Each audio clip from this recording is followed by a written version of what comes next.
வணக்கம் நண்பர்களே, உங்கள் அருமை தோழி பாரதி. நாளைக்கு சூரசம்ஹாரம் சஷ்டியோட மிகப்பெரும் திருவிழா. முருகனுக்காக, நம்முடைய முப்பாட்டின் முருகனுக்காக நம்ம கொண்டாடக்கூடிய ஒரு இதோட மிகப்பெரிய ஒரு உண்மை என்னென்னா, அதாவது சட்டியில் இருந்தால்தான் அகப்பையில் வரும்னு சொல்லுவாங்க. ஸோ அதுக்கான பழமொழி என்ன பார்த்திங்கன்னா, சஷ்டியில் இருந்தோம்னா அகப்பையான கருப்பையில் குழந்தை வரும் அப்படின்றது தான் நிஜமாலுமே உண்மை. இது நிஜமான ஒரு உண்மை, நிறைய பேருக்கு நடந்திருக்கு.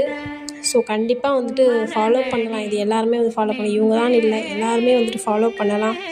ஏன்னா நம்முடைய முருகனுக்காக நம்ம கொண்டாடக்கூடிய ஒரு அதனால் மிஸ் பண்ணாமல் நம்மளுடைய முருகனுக்காக இந்த ஒரு நாள் மட்டும் காலையில் எந்திரிச்சு குளிச்சுட்டு மனசார இறைவனை நம்ம வேண்டிக்கிட்டு அந்த ஒரு பொழுது நம்மளால் முடியும் அப்படின்னா விரதம் இருக்கலாம். அதாவது அந்த ஒரு நாள் முழுவதுமே வெறும் தண்ணி மட்டும் எடுத்துக்கிட்டு விரதம் இருந்தோம்னா நம்முடைய உடலும் தன்னித்தானே வேலை செய்யக்கூடிய அதிகமாகும். சுத்திகரிப்பு நடக்கும் நம்மளோட உடலில். இது எல்லாமே நடக்கும்போது நம்ம உடலில் அந்த மேஜிக் நடக்கும். கண்டிப்பாக இது எல்லாருமே பண்ணலாம். குழந்தை இல்லாதவங்க தான் பண்ணணுன்றது கிடையாது.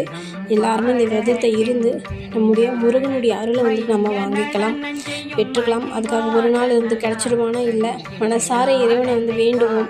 இறைவனை வேண்டி என்னெல்லாம் நமக்காக வேண்டுமோ அது எல்லாமே நம்ம இறைவன்கிட்ட பெற்றுக்கலாம்.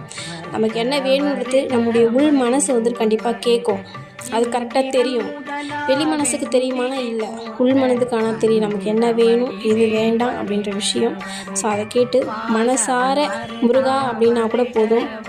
எல்லா கடவுளுக்குமே அந்த பவர் இருக்குது, சக்தி இருக்குது, எல்லாருக்குமே இருக்குது. நம்ம எந்த கடவுள் நினைக்கிறோமோ கண்டிப்பாக அந்த கடவுள் அந்த இடத்துல இருப்பார். முருகானா முருகாதான்னு இல்லை, நீங்கள் எதை வேணாலும் கும்பிடுங்க, கண்டிப்பாக இறைவன் அந்த இடத்துல இருப்பார். ஸோ மனசார வேண்டலாம், எல்லாருமே வேண்டலாம் முருகனுக்காக. இன்னும் நமக்காக நம்ம வேண்டதை விட கூட இருக்கவங்களுக்காக வேணும்னு வச்சுக்கோங்களேன், நமக்கு எக்ஸ்ட்ராவே சேர்த்து கொடுப்பார். நமக்கு என்ன வேணுமோ அது கொடுப்பாரு. ஸோ வேண்டிக்குவோம், எல்லாருமே நல்லா இருக்கலாம், சுற்றி இருக்கவங்க நல்லா தான், கண்டிப்பாக நம்மளும் ரொம்ப ஹாப்பியாக இருக்கலாம், சந்தோஷமாக இருக்கலாம். ஓகே ஃப்ரெண்ட்ஸ், சூப்பரான ஒரு வாய்ப்பு எனக்கு கிடச்சிது. ஷேர் பண்ணணும்னு நினச்சேன். எல்லாருக்குமே ஃபாலோ பண்ணிக்கலாம். தேங்க்யூ. லைக் பண்ணுங்கள், ஷேர் பண்ணுங்கள், மறக்காமல் சப்ஸ்கிரைப் பண்ணுங்கள். உங்களோட ஃபீட்பேக்ஸை கமெண்ட்டில் சொல்லுங்கள். தேங்க்யூ.